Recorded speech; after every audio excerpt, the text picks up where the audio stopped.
Hello and welcome to Walk the Talk. I am in Bombay. I'm in Bombay in a building outside which there are crowds every 24 hours.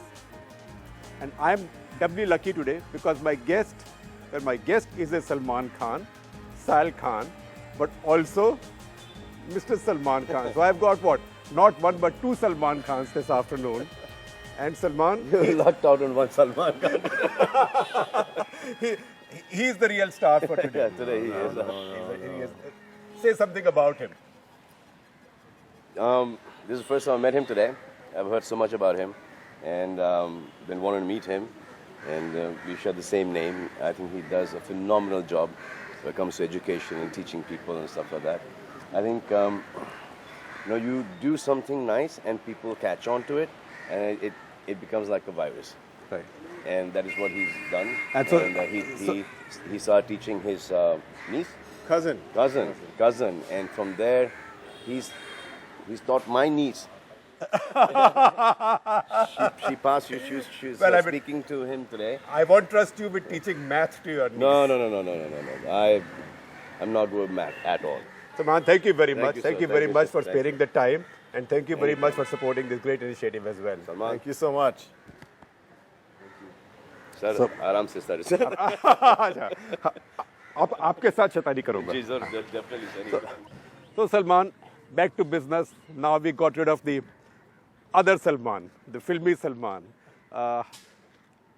Before I introduce you to my audiences, why don't you help me introduce yourself to our audiences? I can say you are a big star of global philanthropic education. You brought technology into education.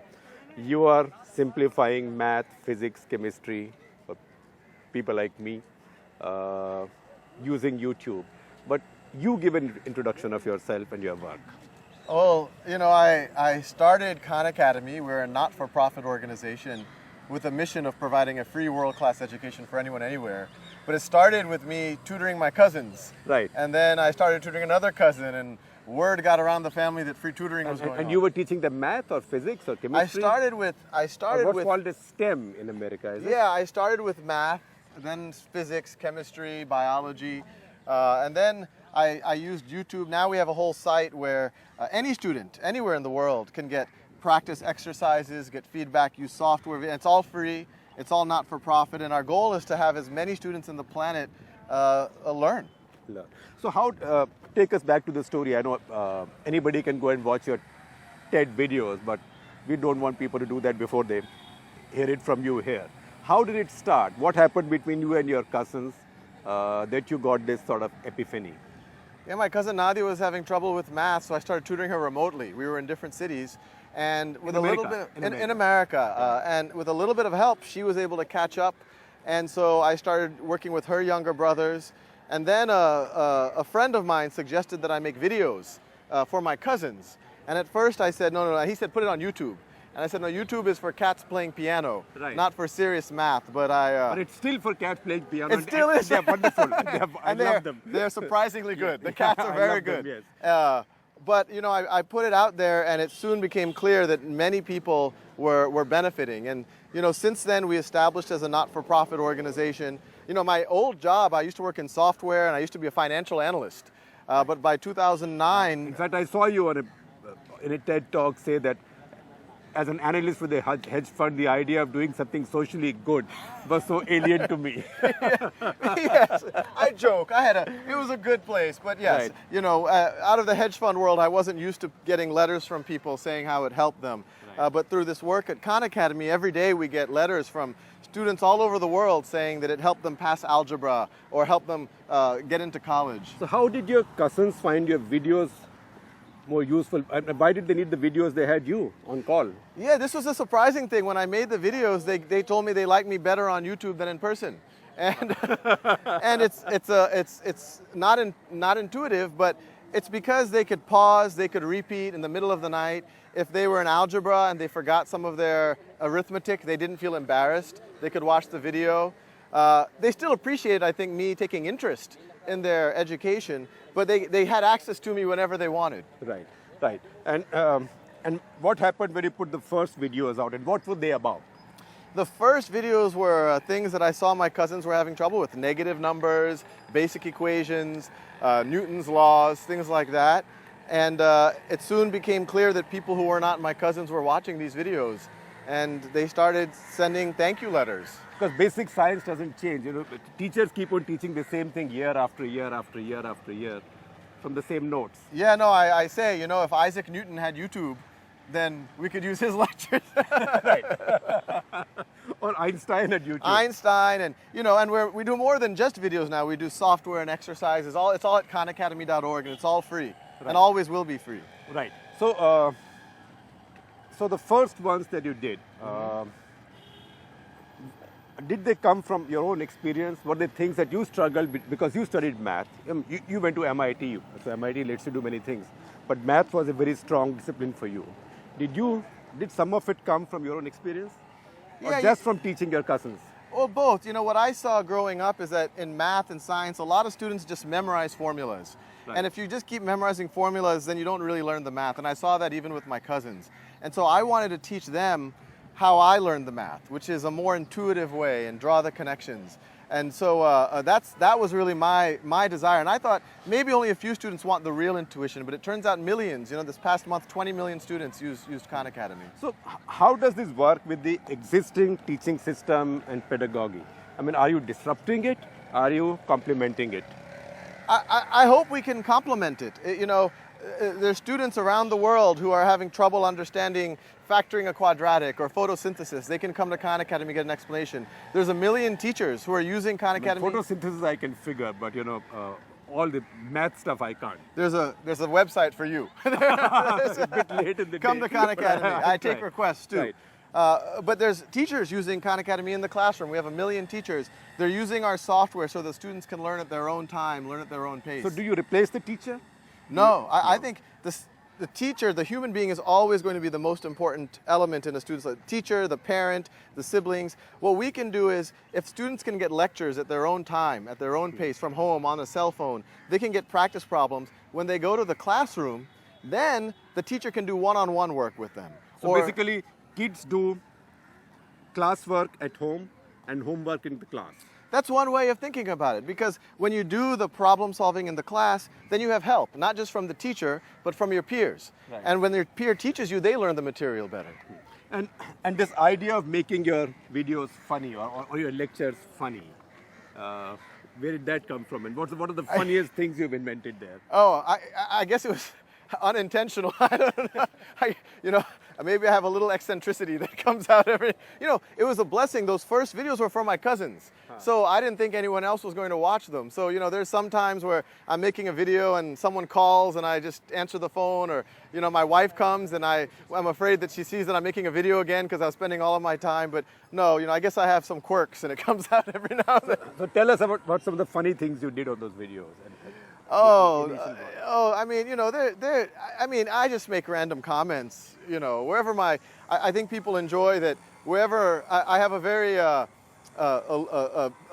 open filter, so whatever's going on in my brain, I say. So sometimes I guess people find it entertaining. Because math and science classes can be the most boring and the most heavy.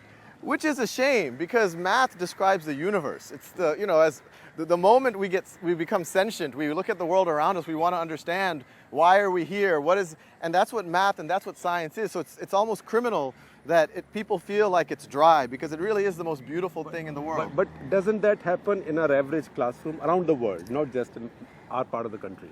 I think so. You take students and you get them into a classroom and you say fingers on lips, take the notes, and it takes the joy out of the mathematics. Right. And so what we hope to do at Khan Academy, we want to cover all of the things that are covered in the curricula, but we want to give that joy back, that intuition, so that students understand and don't just memorize. Because students get very bored in the classroom, and I think teachers get bored in the classroom teaching the same thing again and again and again. And so this makes the classroom interesting, because the classrooms that you and I grew up in, we would go and look at the clock and wait for the. Right. But now we can go to a classroom and we can work with each other. We can talk. The teacher will form a connection with us. We can have a dialogue. We can get direct tutoring from the teacher. And if we need an explanation, we can go online or go on our phone and get it.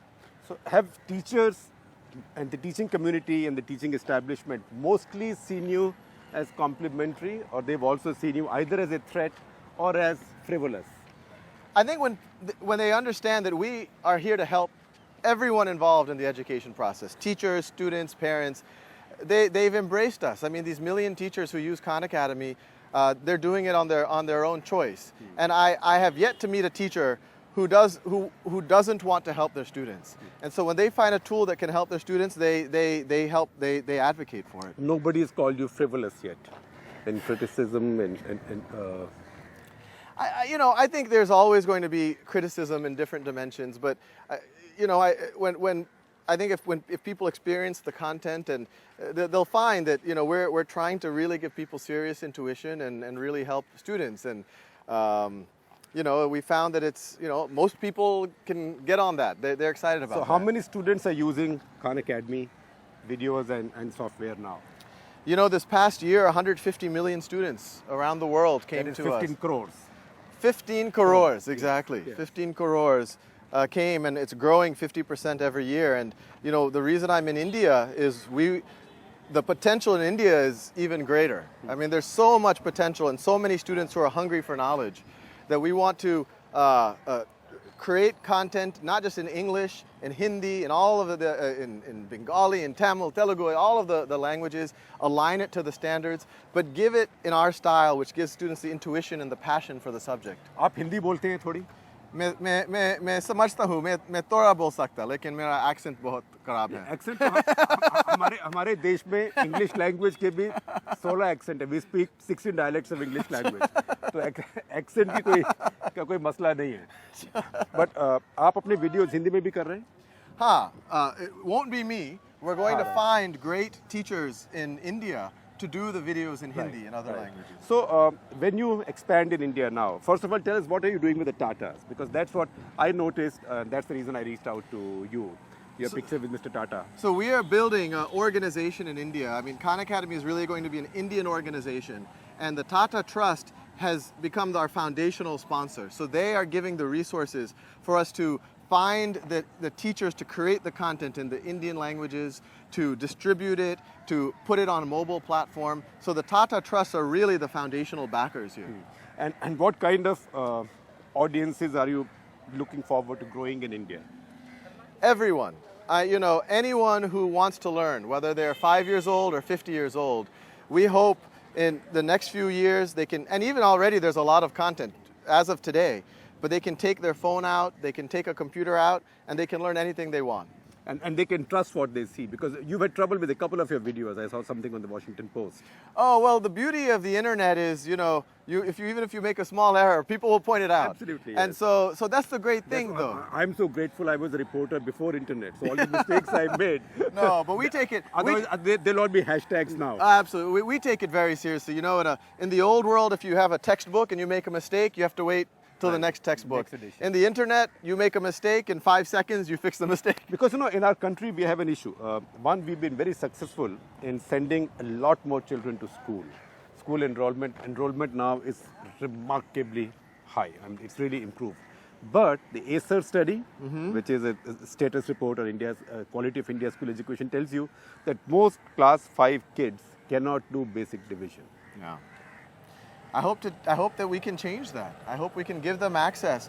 And I think this is a problem because you're in class 5, basic division is taught in class 3, right, and it's very hard to address it in class 5. So people carry on with the bad foundation. They get the bad foundation, they have all these gaps. But now with online tools like Khan Academy, and I saw this with my cousins, they can fill in those gaps and they don't have to be ashamed. You could be 18 years old and you still might not know your multiplication tables. You don't have to be ashamed. You can go online and learn them.